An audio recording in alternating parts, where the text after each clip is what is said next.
semua orang ini wajib untuk mengkritik karena itu bagian dari sebuah kemerdekaan. Keingintahuan kita itu sebenarnya udah potensi untuk kita mengkritik. Orang tidak melihat kritik itu dalam bingkai kemanusiaan, dalam bingkai kebudayaan. Itu tidak dilihat seperti itu. Hari ini masih cerita soal kritik. Ya nggak apa-apa sih. Orang yang dikritik atau apapun yang dikritik itu menjadi sakit. Kalau tidak mau kritik itu semakin keras, semakin pedas, ya merdekakan manusia ini.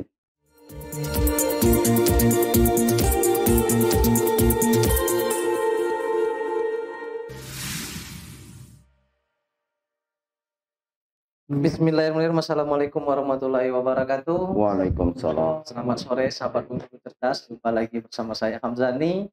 Pada kesempatan hari ini tamu saya luar biasa, Kanda Jai.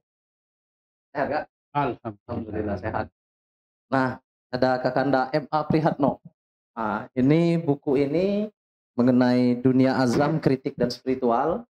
Jadi kita akan sedikit mengupas ya kan dari buku beliau ini untuk diketahui bahwa buku ini yang saya menurut saya yang saya baca ini sebuah kegelisahan beliau melihat kondisi baik itu kondisi sosial, agama, negara, sosial dan budaya.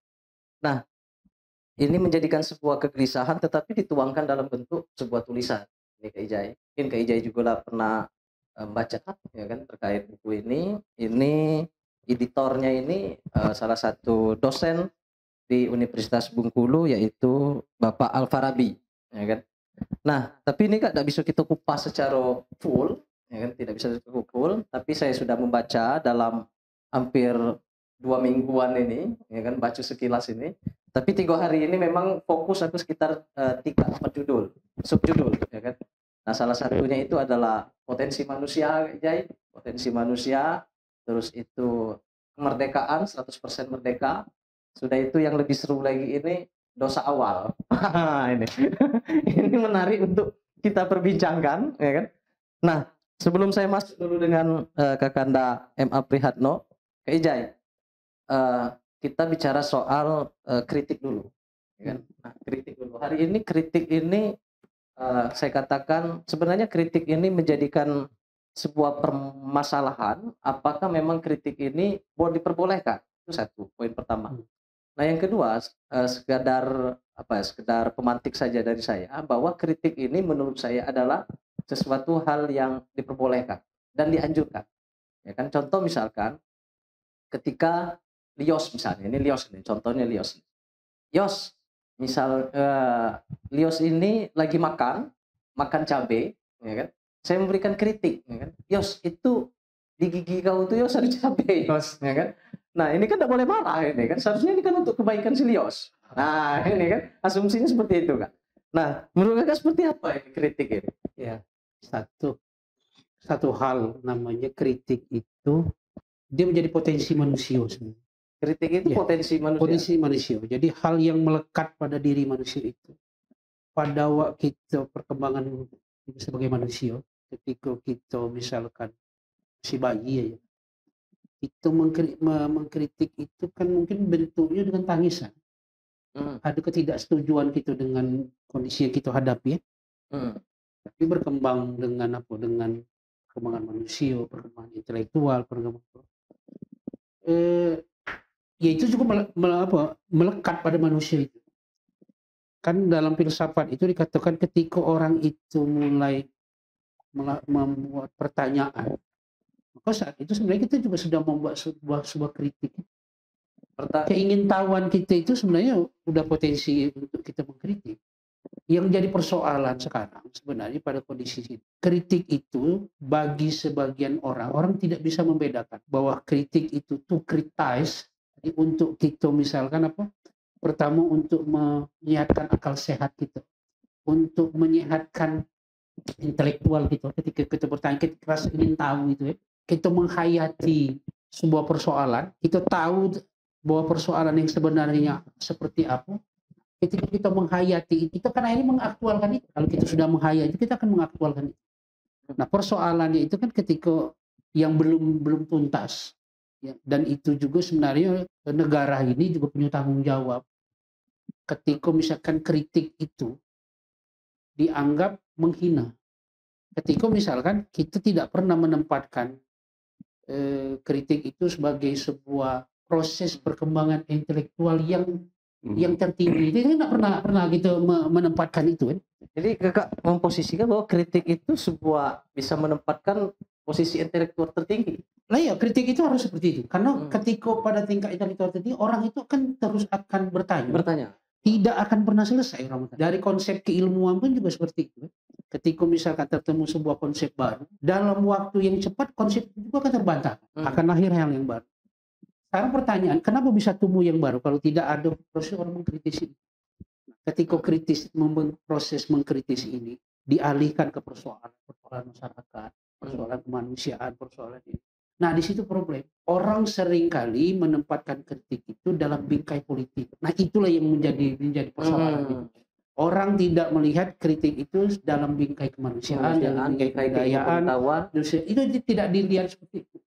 Sehingga akhirnya mengkritik itu dianggap menghina. Kalau kalau bahasanya menghina dengan mengkritik. Kalau saya pribadi mengatakan ini, bahwa kritik itu menyehatkan.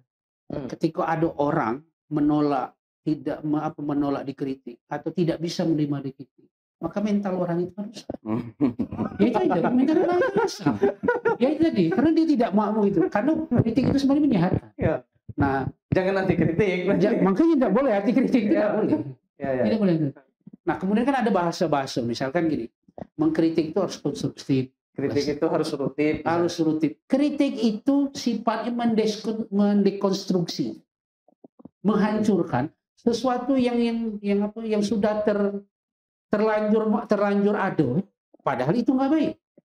Maka itu kan harus dikonstruksi, ya. Bukan harus nah, kritik itu kalau bagi saya bukan persoalan dia harus konstruktif, tapi dia harus ada. Tidak boleh dibatas-batasi. Silakan kalau kita di kampus misalkan, ya mungkin ada karena bingkai akademis itu ya. Tapi persoalannya kan gini, kalau balik ke sini ya, di kalangan aktivis mahasiswa, bentuk kritik itu kan makin hari itu kan makin aneh aja. Ya mungkin aku tidak tahu apa perkembangan dunia digital sekarang atau apa. Bagi mereka cukup ada misalkan gini, ada kerumunan orang lagi antri minyak goreng, mereka foto, mereka cuma kasih caption. Masyarakat capek, masyarakat ribut ketika apa itu bentuk kritik? Iya, bentuk kritik itu. Tapi apa kritik itu sifatnya bisa bersifat struktural, merubah? Tidak. Tadi saya sampaikan, saya tidak mau bertanya ini kan. Ini kan, jadi kita diskusi beda kak. Enak aku diskusi ya kan, untuk nambah juga pengetahuan para tim kami ini kan. Jadi kalau yang saya pernah baca buku itu karyanya tokoh filsafat Indonesia juga, namanya itu Bang Imad ya kan. Jadi orang Medan ya kan, filsafat itu. Jadi kata Bang Imad itu Imaduddin Abdul Rahim. Tapi yang lebih kenal itu Bang Imad gitu kan. Tapi ada almarhum beliau dan tokoh gerakan juga waktu itu. Nah, jadi beliau ini menyatakan bahwa beberapa kebutuhan saklek manusia itu ada 3 menurut beliau. Ada yang pertama itu manusia itu kebutuhannya merdeka, ya kan. Yang kedua manusia itu butuh yang namanya hidup, ya kan. Dan manusia ini butuh namanya itu iman, ya kan. Nah, yang ingin saya tanyakan tadi adalah soal kritik ini apakah bagian dari sebuah kemerdekaan manusia itu? Jadi merdeka ini, tapi itu tidak jelaskan dengan Bang Imad bahwa merdeka, definisi merdeka yang dia sampaikan apa aja poinnya kan. Tapi yang jelas apakah yang ingin saya tanyakan ini kritik ini apa bagian dari sebuah kemerdekaan manusia? Nah, kalau memang kritik ini bagian merdeka manusia, artinya semua orang ini wajib untuk mengkritik karena itu bagian dari sebuah kemerdekaan. Nah, menurut Kakak seperti apa? Hari ini masih cerita soal kritik. Ya nggak apa-apa sih. Jadi gini, yang pertama harus disadari bahwa siapapun yang mengkritik, seperti apapun kritiknya, sehalus apapun, orang yang dikritik pasti merasakan sakit. Ini pegang dulu yang pertama, poin penting ini ya, bahwa kritik itu membuat orang yang dikritik atau apapun yang dikritik itu menjadi sakit. Itu satu poin. menilai kedewasaan seseorang dalam berkehidupan terkait dengan kritik itu dari respon dia menghadapi rasa sakit dari kritik itu. Kan? Kalau seandainya orang itu memang punya jiwa yang dewasa, atau tadi disinggung-singgung soal merdeka, dia berada pada posisi ingin menjadi seorang manusia yang merdeka, maka dia akan merespon kritik yang membuat dia sakit itu dengan secara konstruktif. Dia akan ngambil manfaat dengan ini. Oh iya, seperti ini. Oh berarti seperti ini. Gitu kan? Itu yang pertama. Yang kedua, bahwa kenapa kritik itu harus ada? Gitu. Karena ketika kritik itu semakin dominan muncul, baik itu tersembunyi ataupun teraktualkan muncul di permukaan, itu menunjukkan bahwa kondisi manusia sedang tidak merdeka.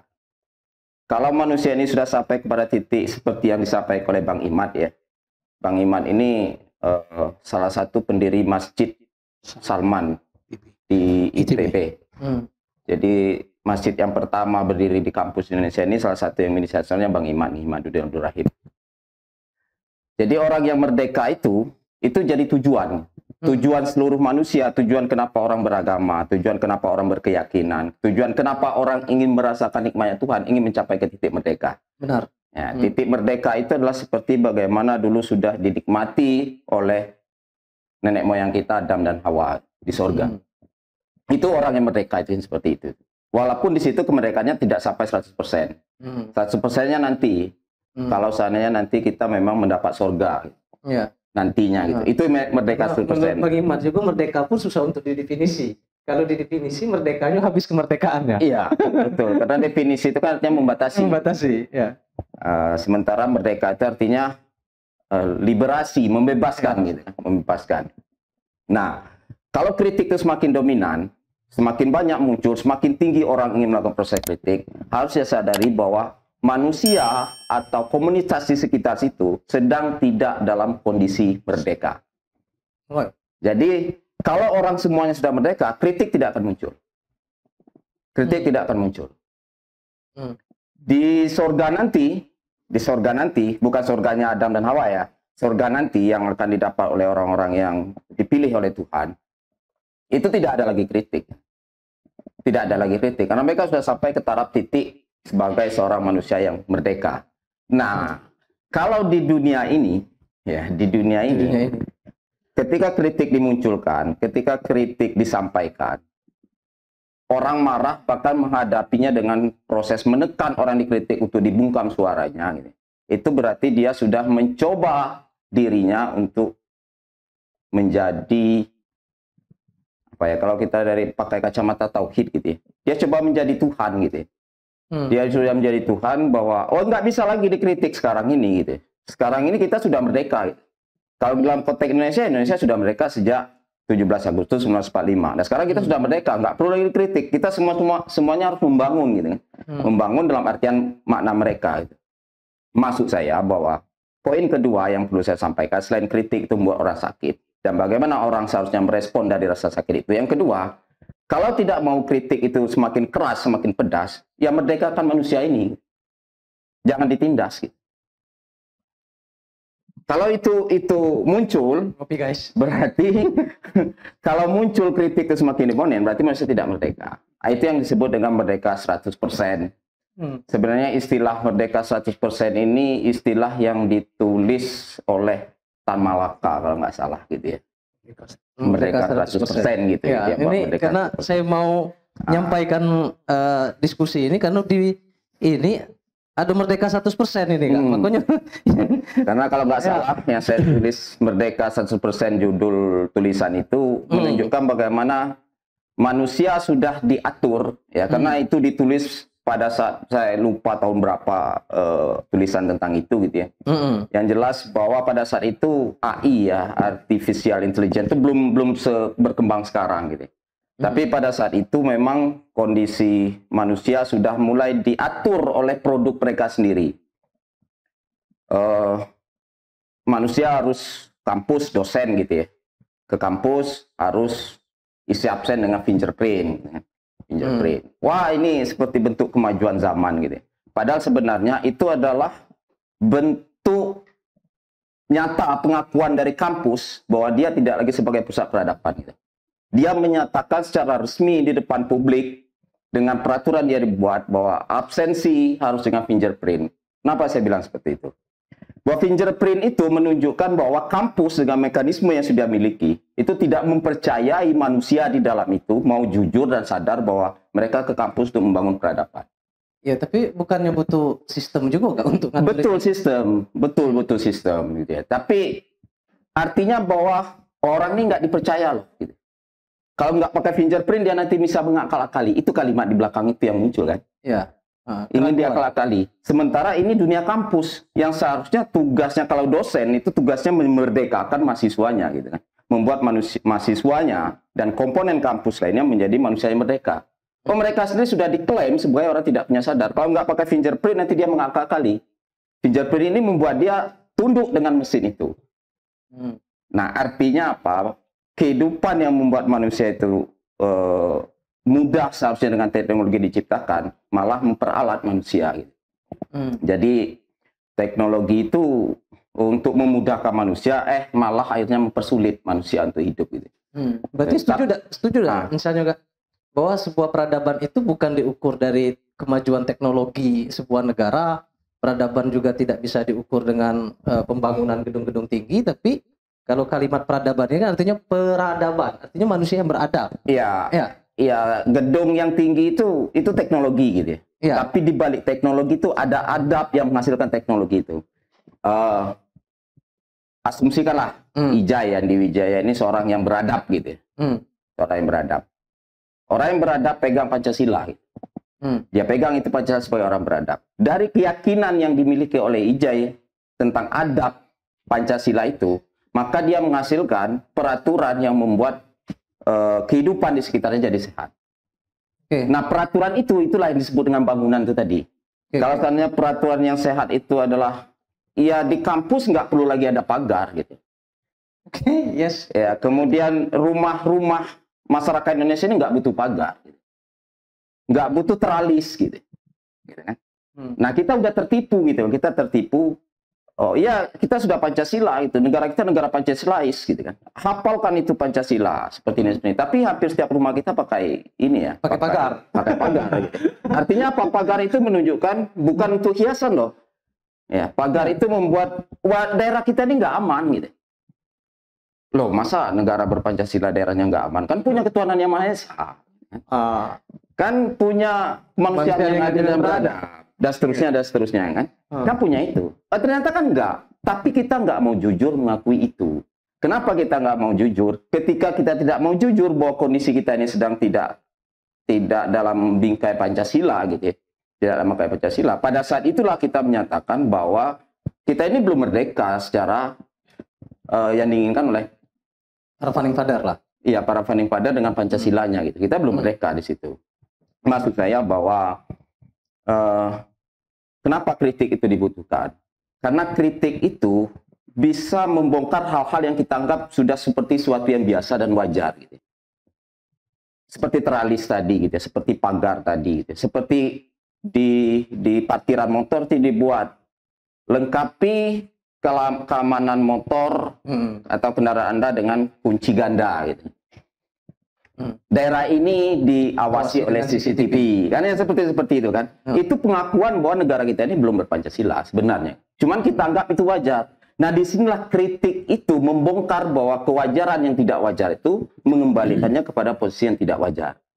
Harus diketahui dulu, sepenting itu loh kritik itu. Maka siapa yang membungkam kritik, inilah pembunuh peradaban. Gitu aja kan, sesederhana itu gitu loh sebenarnya. Kita itu kenapa jadi rumit? Karena berusaha menutup, nggak mau merasakan sakit itu gitu. Sama misalkan seperti contoh saya tadi mengkritik Lios misalnya, Lios ada cabai. Iya. Padahal untuk kebaikan si Lios. Padahal untuk kebaikan Lios, cuman dia kan malu. Ya. Dia malu. Waduh, ini berarti saya sudah makan nggak gosok gigi kan gitu. Seperti itu kan. Oke. Itu makanya tadi dikatakan kritik itu puncak intelektual orang. Kritik itu puncak intelektual. Oh iya betul. Itu maksudnya situ. Itu yang disampaikan kami. Sebenarnya juga secara teologis kan juga seperti itu. Kalau dalam konteks Islam itu dikatakan ulama warisatul anbiya. Jadi sebenarnya kan kaum intelektual itu kan pewaris para nabi.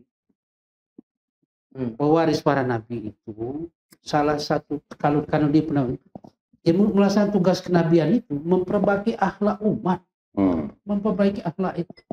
Salah satunya apa dengan? Iya, bukan mengubah ya, tapi memperbaiki akhlak. Memperbaiki akhlak.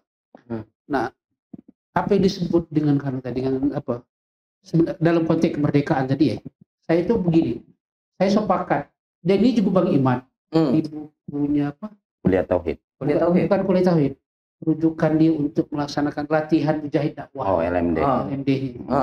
Dia katakan gini,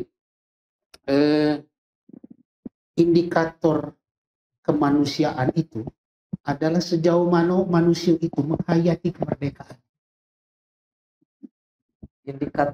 Indikator kemanusiaan itu sejauh mana kemerdekaan dia. Ya kata menghayati kemerdekaan itu, kalau bahasa kita gini mungkin mengaktualkan kemerdekaan itu. Maka itu kan yang paling penting. Kalau kita misalkan gini, kita atau karena aja salah satu bentuk kemerdekaan itu, lawan dari kemerdekaan itu kalau dalam konsep agama itu kan kufur. Tapi maknanya jangan makna yang syariat ya.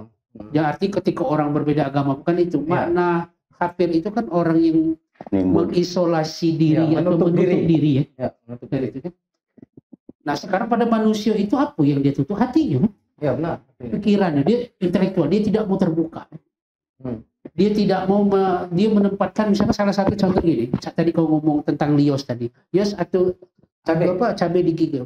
Kalau dia nengok misalkan apa yang kau sebutkan itu fakta subjektif, dia makan marah.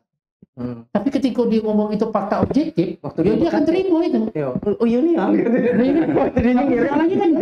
Yang membuat orang itu sering menutup itu ketika orang itu menempatkan persoalan secara menjadi subjektif. Itu yang membuat orang itu. Itulah orang itu sebenarnya sudah menutup diri. Kalau kita manusia, hati kita bisa tutup, pikiran kita bisa kita tutup, tapi anggota badannya merespon. Itu tidak bisa. Badannya itu tetap pasrah dan tunduk kepada yang ini. Tidak dong. Hati manusia itulah. Bukan kalau badannya. Makanya gini. Ketika kadang ada pertanyaan orang, Kak, kenapa orang itu tidak beriman, tapi dia bisa kaya? Orang dia bisa berhasil. Kok negara-negara yang tidak Islam itu sekarang memegang peradaban? Istrinya Islam tidak. Persoalannya apa? Mereka menegakkan sunatullah, mereka menegakkan potensi kemanusiaan itu. Dalam buku ini nanti Kak, ini kita dalam buku sebenarnya masalah itu. Satu potensi manusia nafsu itu kan. Aku sepakat bahwa orang yang mampu menegakkan sunatullah, mampu menangkap, memahami, kemudian mengembangkan potensi dia sebagai kemanusiaan tadi, secara merdeka itu, maka orang itu akan memegang hegemoni. Orang itu akan berhasil. Persoalan orang tidak berhasil itu ternyata orang itu tidak memerdekakan dirinya, mengembangkan potensinya tidak dikembangkan. Ada emak-emak sudah cukup berumur lah. Jadi kalau sudah berumur sekitar 45 ke atas, dia berhias, dan dia minta kawin dengan suami. Masih cantik. Apa dijawab suami? Puisi itu sudah tua, sadar diri. Saat dia mau model itu, gimana dengan lakinya? Kenapa? Karena yang dia terima itu fakta subjektif, dia terima, bukan fakta objektif. Kalau dia terima, oh iya, inilah tuh, itu aku lagi tidak berdandan. Siapa? Kira-kira gitu kan? Tapi ada benar berdandan nih. Pertanyaannya, kenapa orang itu berdandan? Kenapa nak dipoles badan? Ya baik cewek pun cowok itu. Kenapa? Karena dia sadar bahwa dia tidak cantik. Memanipulasi diri. Kalau dia cantik, dia tampil ada apa adanya. Karena dia sadar dia cantik, dia betul poles. Oke Kak. Dan juga ini bukan berdandan tadi dalam ilmu komunikasi politik ini itu pencitraan. Itulah pencitraan. Itulah pencitraan. Setuju. Dia sadar bahwa dia tidak berhasil. Orang yang ada. Di ruangan kita ada salah satu mantan anggota dewan. Pencitraan. Jangan takut, Pak. Ini dalam rangka kritik ini. Kak, di bab kakak ini, ya kan, di ada buku ini adalah salah satunya adalah potensi manusia yang ingin saya sampaikan tadi. Tapi sebelumnya itu ternyata dalam buku kakak ini saya mencari juga beberapa referensi, termasuklah beberapa dalil, baik itu di Al-Quran dan hadis. Nah, salah satu potensi yang ada dalam buku ini adalah akal, ilmu pengetahuan, akal, ya kan? Nah, sesungguhnya di surat Al-Imran ayat 3, sesungguhnya dalam proses penciptaan langit dan bumi dan pergantian malam dan siang terdapat tanda-tanda kebesaran orang bagi orang yang berakal. Nah, ini tidak mungkin kita mengingkari ini. Ini adalah potensi manusia dalam proses penciptaan langit dan bumi dan silih bergantinya siang dan malam terdapat tanda-tanda bagi orang yang berakal. Yaitu orang yang mengingat Allah sambil berdiri, duduk atau dalam keadaan berbaring, dan mereka memikirkan tentang penciptaan langit dan bumi, seraya berkata, ya Tuhan kami, tidaklah Engkau menciptakan semua ini sia-sia. Maha suci Engkau, lindungilah kami dari azab neraka. Nah, dalam kutipan Quran ini di surat Al-Imran ini bahwa ternyata manusia itu punya potensi itu adalah akal. Nah, kemarin ini sebelum saya mengundang Kak Ano, ini sempat berdiskusi di perumahan beliau itu. Nah, jadi beliau mengatakan bahwa apa beda manusia dengan hewan, ya kan? Kalau kita melihat manusia itu punya akal, hewan juga punya akal, kan gitu, Pak? Ya. Hewan punya akal, manusia punya akal. Ya kan? Ketika kita bicara, oh manusia itu insting, oh ternyata hewan pun punya insting, ya kan? Hewan ini tidak bisa menggunakan teknologi, ya kan? Bisa ternyata kan hasil dari sedikit diskusi. Nah ini Kak, dalam beberapa potensi yang tapi kan tidak terlalu, bukan kalau sekarang ini mungkin agak tertutup Kak Ano menulis ini. Nah cobalah dibuka Kak. Jadi memang mungkin butuh waktu agak panjang ya terkait dengan potensi manusia. Karena di situ nanti kalau kita bicara potensi manusia, kita bisa mendudukkan di mana posisi insting, di mana posisi intuisi. Dua hal ini berbeda gitu kan. Kemudian di mana itu spiritualitas, di mana itu nafsu gitu kan. Ini prosesnya agak panjang, tapi saya coba singkat gitu. Ada orang sering sekali ngomong gitu ya, dan di mana-mana itu didengarkan dan disampaikan.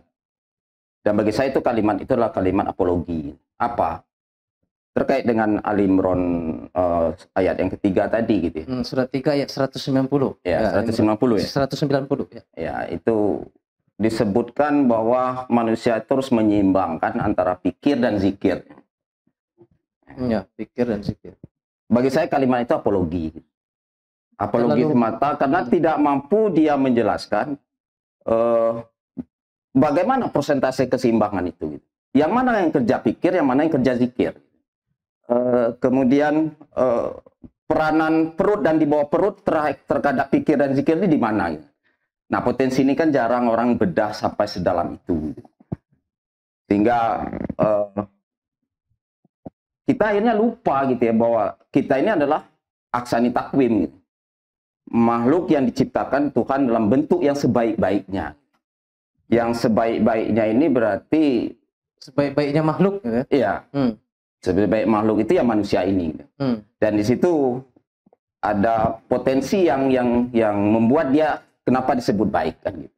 Nah, mulainya dari mana kita mengkaji ini? Kita bisa mulai dari proses penciptaan manusia pertama, khalifah gitu ya. Sampai kita kaji dalam kondisi kita sekarang ini. Nah, kita coba kaji dua hal aja gitu. Dua potensi manusia yang saat ini sebenarnya paling dominan gitu. Pertama namanya otak gitu ya, tadi akal gitu ya. Di otak manusia ini, di akal kita ini gitu ya, itu ada sel sarafnya itu di dalam otak kita ini. Itu sampai 1 triliun sel saraf gitu. Yang perempuan itu sampai yang laki-laki mungkin 100 sampai 500-an miliar sel saraf gitu. Nah, sel saraf ini di otak kita yang kepala yang kecil ini, itu kalau sel itu kita sambung-sambungkan, panjangnya ini bisa mengelilingi bumi. Ya. Saking panjangnya gitu kan. Ya. Kita nggak sadar kan. Nah, potensi otak itu yang sedemikian hebat itu seakan-akan garis bawahi kata seakan-akan doa itu nggak berguna lagi. Seakan-akan garis bawahi. Ya. Kenapa? Semua sudah Tuhan siapkan itu di kepala kita untuk menyelesaikan berbagai macam persoalan hidup. Dengan berbagai macam persoalan hidup. Nah, sampai era termaju sampai saat ini, kalau saya pernah baca bukunya almarhum Cak Nur ya, Nurholis Majid, dia bilang gini, seandainya beberapa titik kemajuan peradaban dulu yang pernah terjadi di sejarah kehidupan manusia ini tidak dihancurkan, maka sekarang ya dia tulis dalam buku, dia bilang sekarang kita ketemu dengan orang lain, tanya dari mana, orang itu akan jawab dari planet Mars, dari galaksi apa gitu ya. Sudah seperti itu gitu. Cuma karena peradaban itu, kerja otak ini pernah beberapa kali dihancurkan. Yang terakhir itu yang di Cordoba gitu ya, ketika perpustakaan itu dihancurkan, kemudian bukunya dihabiskan gitu ya. Dulu sebelum itu di era pada saat apa ya, kelompok yang menganggap orang-orang Yunani, pemimpin yang mengakui banyak Tuhan, banyak dewa, itu dianggap ketika muncul ajaran tauhid gitu ya. Ajaran tauhid dan Islam dalam kategori institusi seperti sekarang ini boleh, Muhammad belum ada pada saat itu karena Muhammad belum lahir pada saat itu kan. Itu juga pernah ada perpustakaan, itu juga dihancurkan gitu. Nah, kata Cak Nur, kalau seandainya setidak-tidaknya ini dulu tidak dihancurkan ya, puncak-puncak peradaban ini, sekarang kita sampai ke titik kemajuan yang sudah sangat luar biasa. Artinya apa? Bahwa kerja otak kita itu sebenarnya bisa sangat luar biasa. Cuma sekarang urusannya adalah urat saraf kita di kepala ini baru sedikit sekali yang kita maksimalkan, kita kerjakan. Yang lainnya masih tidur, masih nganggur. Kenapa? Nggak ada intellectual exercise gitu. Intellectual exercise itu salah satu bentuk intellectual exercise ya kritik gitu. Kritik itu mencerdaskan otak gitu. Karena setidak-tidaknya anggaplah kritik itu menyakitkan. Orang berusaha berapologi, membela diri, itu memerlukan kerja saraf gitu. Nah, kita tidak melatih itu, sehingga akibatnya kemajuan itu semakin hari semakin lambat kita gitu. Apalagi kalau bersuara, berekspresi itu diredam. Tadi saya sebutkan ini yang merusak peradaban, ini contohnya gitu. Ketika fungsi otak kita yang sebenarnya bisa, saya tulis entah di judul yang mana gitu ya. Saya pernah tulis bahkan hampir seluruh persoalan kehidupan manusia ini sebenarnya bisa diselesaikan oleh otak. Saya tulis di situ gitu. Saking hebatnya otak ini. Cuma kita sekarang karena ya kan harus sesuai antara pikir dan zikir gitu. Kenapa saya sebut apologi? Dia akhirnya menyelesaikan, ya selesaikanlah dengan doa. Dengan doa. Ya kalau kita digigit, mau dikejar anjing, kan nggak selesai sama doa. Itu potensi yang pertama, otak. Potensi yang kedua adalah hati kita. Hati. Hati inilah, disinilah kita bisa menemukan yang namanya kekuatan spiritual itu. Disinilah yang memunculkan yang disebut dengan intuisi. Kalau di otak tadi, itu yang otak ini setidaknya ada dua kerjanya. Yang satu yang menghasilkan imajinasi gitu ya. Di imajinasi inilah insting itu bermain gitu ya. Insting itu bermain. Kemudian yang satu lagi itu kerja-kerja yang menghasilkan hal yang sifatnya rasionalistik. Gitu. Nah, kalau di hati itu bisa menghasilkan intuisi. Nah, kekuatan hati ini, kalau otak tadi dia hanya berada dalam posisi kehidupan yang fisik gitu ya. Fisik, materi, atau hal-hal yang terkait dengan itu. Kalau kekuatan hati ini, dia bisa menembus hal-hal yang di luar fisik. Bahkan dia sampai ke dunia metafisik gitu. Dia sampai ke hal-hal yang tidak mungkin terjangkau oleh otak. Hati kita bisa menjangkau itu. Kalau dalam tradisi umat Islam, kebetulan kita baru lewat dari bulan Rajab gitu ya. Itu kan disebutkan oleh Nabi bahwa kalau Nabi Muhammad ke Mi'rajnya itu langsung dia ketemu dengan Tuhan.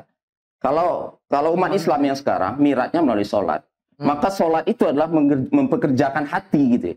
Hati kita ini yang bekerja gitu. Sehingga dia bisa menjadi seperti Nabi Muhammad bertemu langsung dengan Tuhan di Sidratul Muntaha. Dan perjalanan Mi'raj itu adalah perjalanan melewati batas-batas ruang, waktu, dan sejarah. Karena hanya dalam sepertiga malam dia sampai ke tempat yang terlepas dari ikatan ruang, waktu, dan sejarah. Nah, itu kerja hati saking luar biasanya gitu. Hati itu ya? Hati gitu kan. Nah, dua hal ini, hati dan akal ini gitu, itu akan ditarik permainannya ya. Jadi ini yang mendinamisasi kehidupan manusia itu adalah urusan perut dan sejengkal di bawah perut. Nafsu. Oke lah, kita supaya lebih mudah kita sebutnya nafsu dalam artian umum gitu. Dua hal ini ibarat magnet gitu. Kalau seandainya hati dan otak kita ini kalah gitu ya, artinya dia seperti besi membeku ya, maka perut dan bawah perut menariknya ke situ. Jadilah dia manusia yang layaknya binatang itu tadi, yang asfala safilin, bahkan lebih rendah dari hewan gitu. Dia berada pada titik itu. Nah, persoalan ini yang sekarang ini disebut dengan tragedi kemanusiaan. Atau dalam bahasa filsafat akhirnya disebut dengan dunia yang penuh dengan reifikasi, segala sesuatu diukur oleh materi gitu. Segala sesuatu alat ukur keberhasilan seorang dari materi gitu. Dan itu jadi bahasa latah, bahasa rutin di sehari-hari kita gitu. Wah, anak saya udah sukses sekarang, udah kaya, udah gini. Ada anaknya yang nggak kaya disebut nggak sukses gitu. Padahal kan itu tadi tidak mesti gitu ya, tidak mesti, bukan berarti jadi kaya itu sebuah kegagalan, enggak juga gitu ya. Tapi tidak mesti, itu bukan itu alat ukurnya. Alat ukur kemanusiaan itu terkait dengan potensi manusia adalah bagaimana dia berusaha menghindari tekanan daya tarik dari dua ini. Inilah mendinamisasi otak dan manusia, otak dan pikir ini, itu yang mendinamisasi kehidupan manusia. Inilah letak perbedaan antara hewan dan manusia dengan makhluk-makhluknya yang lain. Mereka nggak punya alat untuk mendinamisasi kehidupan. Proses karena ada inilah, maka disitulah akhirnya bercerita soal punish and reward oleh Tuhan gitu, yang disebut dengan dosa dan pahala. Karena ketika kalah dari daya tarik ini, maka dia dapat dosa gitu. Kata banyak orang, yang banyak dosa nanti masuk ke neraka, kata banyak orang. Tapi saya juga nggak tahu gitu. Tapi maksud saya gini, bahwa saking hebatnya daya tarik dua hal ini, sampai nanti kita masuk, ya sekarang kita di bulan Syaban, tinggal berapa hari kita masuk Ramadan, hanya untuk dua hal ini dibutuhkan 1 bulan penuh untuk mendidiknya. Dalam bentuk puasa itu. Ya, puasa itu poin utamanya, cuma menahan lapar dan tidak melakukan hubungan suami istri kan. Kan gitu kan. Artinya perut dan sejengkal di bawah perut. Saking hebatnya gitu. Daya tariknya. Ini harus dihukum ini. Yang kita ini, Tuhan sudah beli Ramadan untuk menghukum tubuh kita ini supaya jangan medan magnet dari perut dan di bawah perut ini semakin kencang. Ya. Kita malah memberikan fasilitasi untuk kedua orang itu gitu. Untuk kedua makhluk ciptaan Tuhan ini, perut dan di bawah perut itu. Apa bentuknya? Banyak kok tempat-tempat pleasure gitu. Ya, orang sekarang sedikit orang itu sekali duduk di meja makan mengisi perut itu bayar sampai 10 jutaan. Sementara sedemikian banyak orang yang lain gitu ya, itu untuk mengisi perutnya semata gitu. Untuk mengisi perutnya semata itu butuh ngutang, bahkan maling. Maling ayam, maling ini untuk ngisi perutnya gitu. Kalau dalam bentuk luasnya lagi bisa korupsi. Bisa korupsi gitu ya. Kemudian untuk yang sejengkal di bawah perut gitu ya. Sementara sebagian orang untuk melaksanakan tugas biologisnya itu harus mencari tempat yang aman untuk perlindungan dari apa yang tidak berhak melihat gitu. Sementara sedemikian lainnya diciptakan tempat-tempat yang sangat terbuka dengan fasilitas, dengan pola sensasi yang luar biasa gitu. Perlu diketahui dua hal ini, perut dan di bawah perut ini, itu dalam satu hari itu menghasilkan triliunan rupiah dalam satu hari perputarannya, hanya untuk memuaskan dua hal ini. Perut dan sejengkal di bawah perut. Nah, kalau ini menarik hati dan pikir kita, jadilah dia, kalau saya sering sebut, ya manusia bejat lah. Gitu. Maka bersyukurlah orang yang ketika dia korupsi, gitu, dia ditangkap, dia dihukum, dan ketika sampai ke tingkat banding, hukumannya tidak dipotong lagi. Bersyukurlah seharusnya orang itu. Gitu. Kenapa? Karena di situ dia ditambah pendidikan dia sebagai seorang manusia untuk menjadi manusia yang insan kamil, manusia yang sempurna. Selain ditambah oleh hukuman dari Tuhan, dia juga mempasrahkan dirinya untuk menerima hukuman dari kerja dia itu. Nah, ini proses ini ya membuat orang bisa terima itu bukan kerja perut dan ini lagi. Disinilah akhirnya spiritualitas seseorang itu menyelesaikan urusan itu. Bagaimana dia bisa terima itu. Ini masih tetap dalam kerangka kita tadi mengenai buku ini juga, bahwa dosa awal. Okay. Dalam buku ini menceritakan bahwa antara Adam dan Hawa, ya kan? Ketika Adam dan Hawa terus itu dalam tanda kutip lah berdosa. Ya kan? Nah, tapi ini kan kasuistik seorang Nabi Adam dan Hawa ketika mengatakan dosa awal. Nah, lantas manusia yang kita hari ini di mana letaknya? Dosa awal kalau tafsiran saya yang disampaikan itu adalah ketika proses mulai awalnya proses kita untuk menjaga kemerdekaan. Ketika itu Adam dan Hawa sempat terjerembab. Itulah jadi kuncinya itu. Kalau misalnya pertama kita tidak bisa menilai orang itu, misalkan walaupun dia salah, orang itu tidak berubah, pasti orang juga bisa berubah. Karena potensinya tetap ada dua kan? Ya pasti ada. Ya, potensi dosa dan potensi untuk ya, karena bertobat. Itu konsekuensi dari kemerdekaan.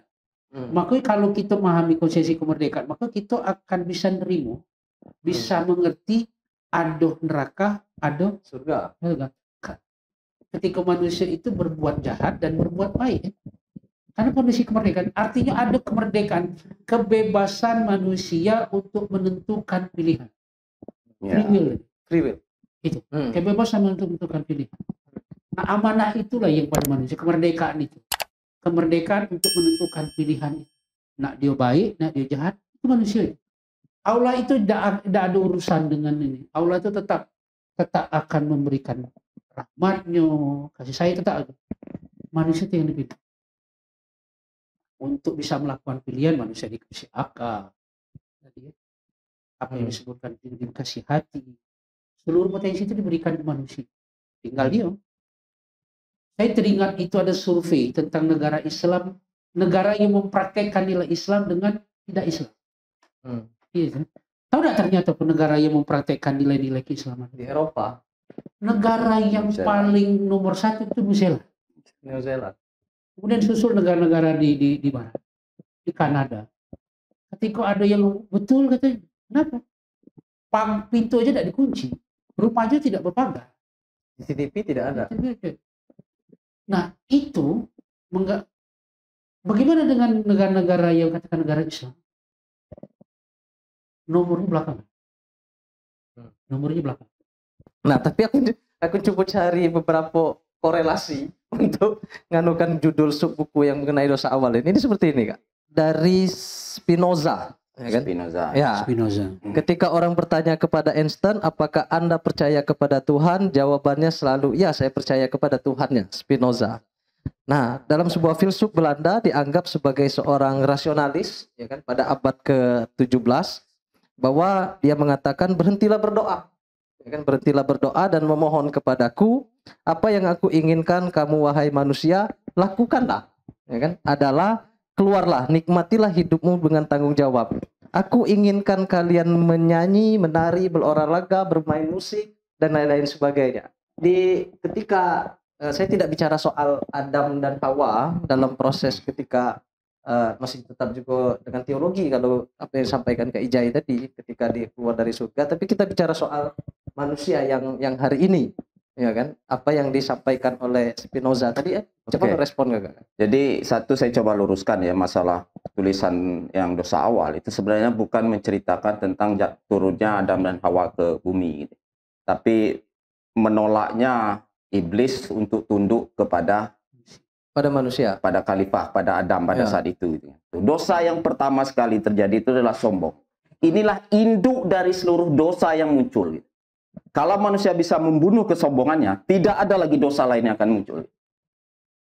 Makanya ada hadis yang menyebutkan gitu ya, tidak akan masuk surga orang selagi masih ada satu titik saja sifat ria di hatinya, kan gitu ya.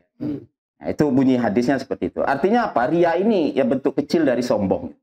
Jadi yang disebut dosa awal itulah kesombongan. Inilah induk angkang dosa itu. Penyebab dari seluruh dosa ini kesombongan. Nah, kesombongan itulah akhirnya merusak gitu. Ciri-cirinya adalah pertama, orang yang sombong ini gitu ya, dia menutupi kekurangan dirinya gitu. Bahwa iblis itu tidak banyak kenal tentang pengetahuan dan tidak memiliki roh Tuhan yang dihembuskan seperti yang miliki Adam.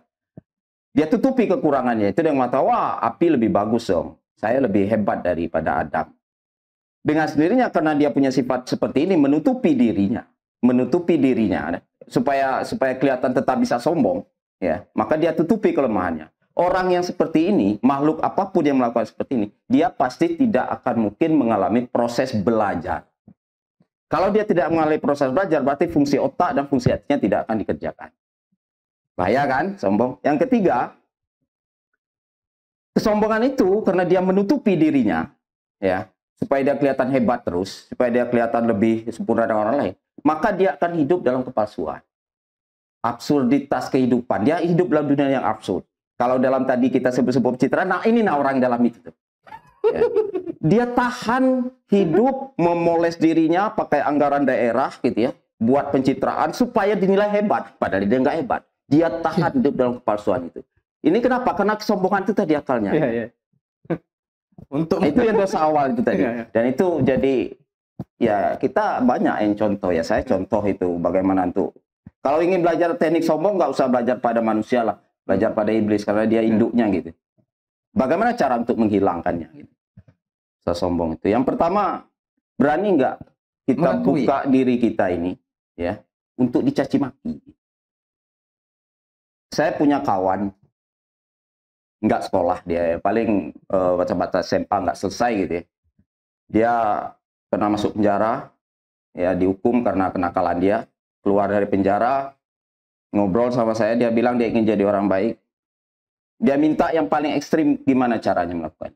Oke, saya bilang, saya minta waktu 1 bulan aja. Kamu tutup seluruh kebaikan kamu dan kamu publis seluruh keburukan. Sehingga orang tidak pernah melihat lagi kebaikan. Biarkan orang caci maki terus. Sampai kamu sadar bahwa kamu itu ya bukan iblis, kamu itu manusia gitu, yang tidak punya apa-apa. Gitu. Itu yang pertama yang harus dilakukan. Kita buka diri kita ini dari caci maki. Nggak enak, ya nggak enak. Kan di awal sudah saya bilang bahwa kritik itu membuat sakit. Nah kita ciptakan untuk kritik itu. Gitu. Ruang itu. Gitu. Sanggup, Lan? Ya ini kan untuk latihan ekstrim yang paling ekstrim ya. Bisa yang rendah-rendah gitu. Artinya ya kita mulai nggak usah memoles diri dengan hal-hal yang palsu ya seperti itulah gitu ya. Tapi ini contoh-contoh ekstrim seperti ini. Inilah yang saya sebut dalam buku itu ya, yang disebut dengan dosa awal. Dia menjadi induk dari seluruh dosa yang muncul gitu. Jadi turunan dari sombong ini banyak sekali, beribu-ribu dosa gitu yang dimunculkan. Sehingga apa? Kalau kita sudah bisa bermain dalam tanda kutip dengan kata-kata sombong, mungkin kita juga bisa melihat bagaimana kesombongan orang-orang yang menganggap dirinya soleh. Gitu. Dan kita juga bisa melihat bagaimana kesombongan ada yang menyatakan dirinya sebagai orang baik. Gitu. Maka saya pernah dalam sebuah obrolan santai, gitu, saya buat tema kebaikan adalah kejahatan. Gitu. Bagaimana kebaikan itu jadi sebuah kejahatan? Gitu. Adalah ketika kebaikan yang kita lakukan membebani orang yang kita baik itu untuk membalas kebaikan. Itulah kejahatan bagi seorang yang mengaku dirinya baik.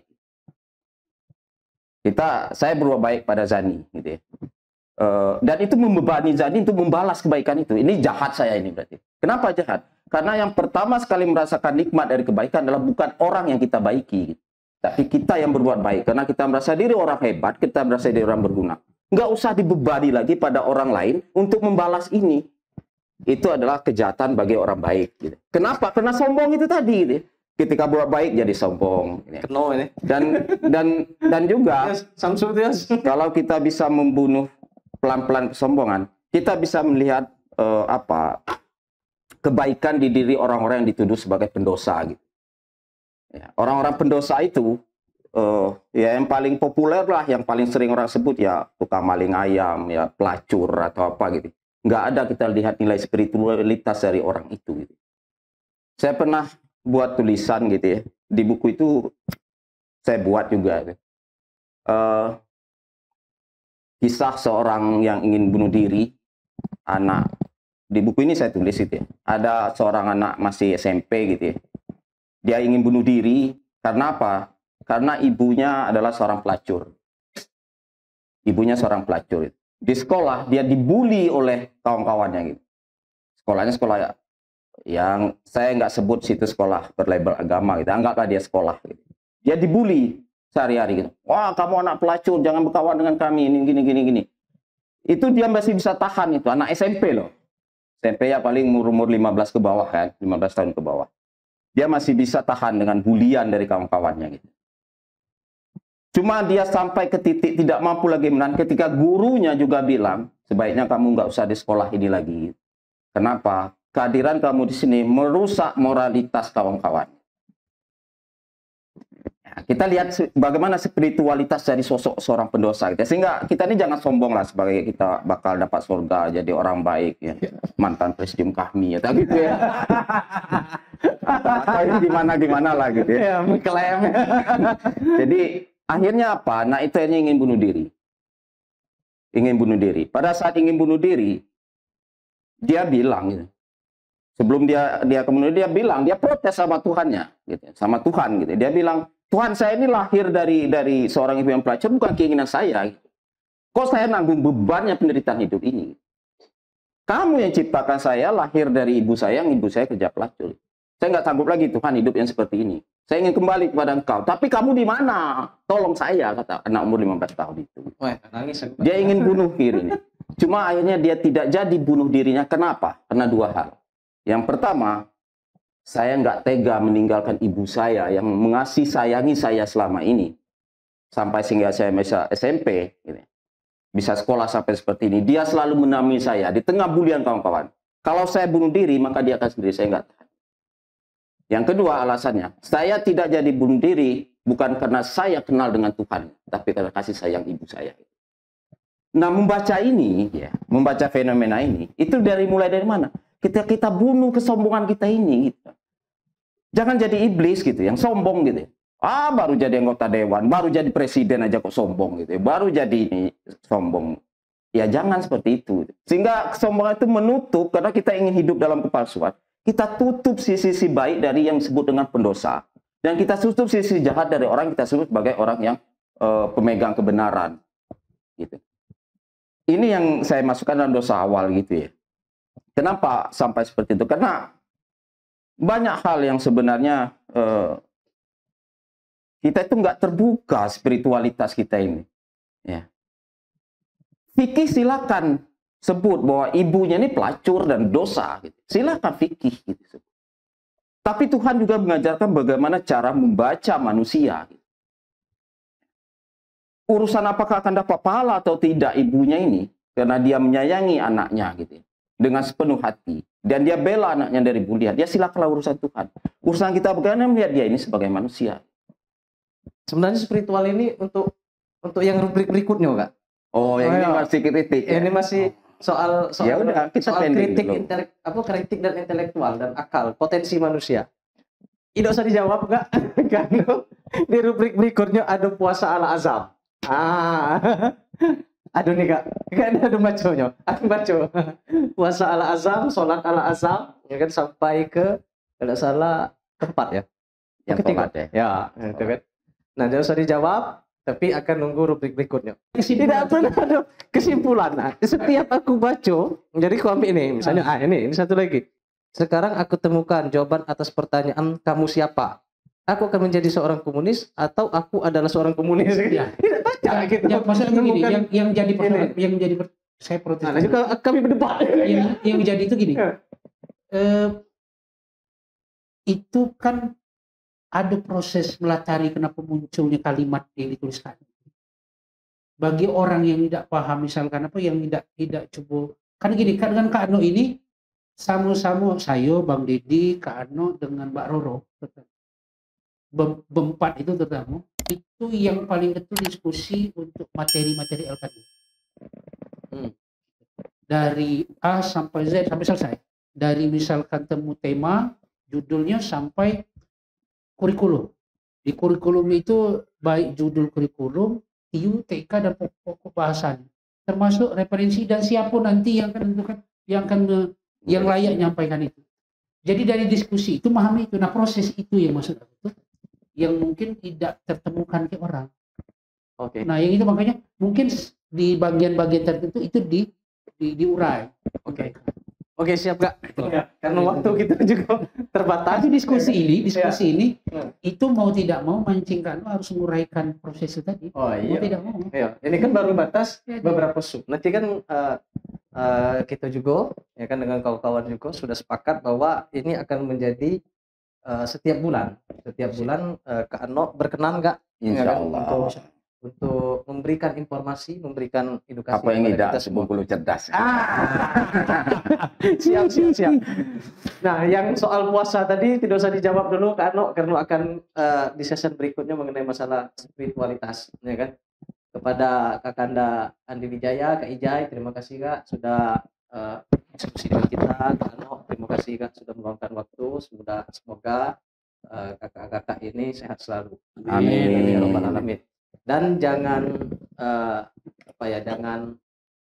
jangan mundur atau jangan bosan untuk mengkritik sesuatu yang menurut kita tangkap itu sesuatu yang tidak baik, ya kan? Lebih dan kurang saya mohon maaf. Bila itu hidayah. Wassalamualaikum warahmatullahi wabarakatuh. Waalaikumsalam warahmatullahi wabarakatuh.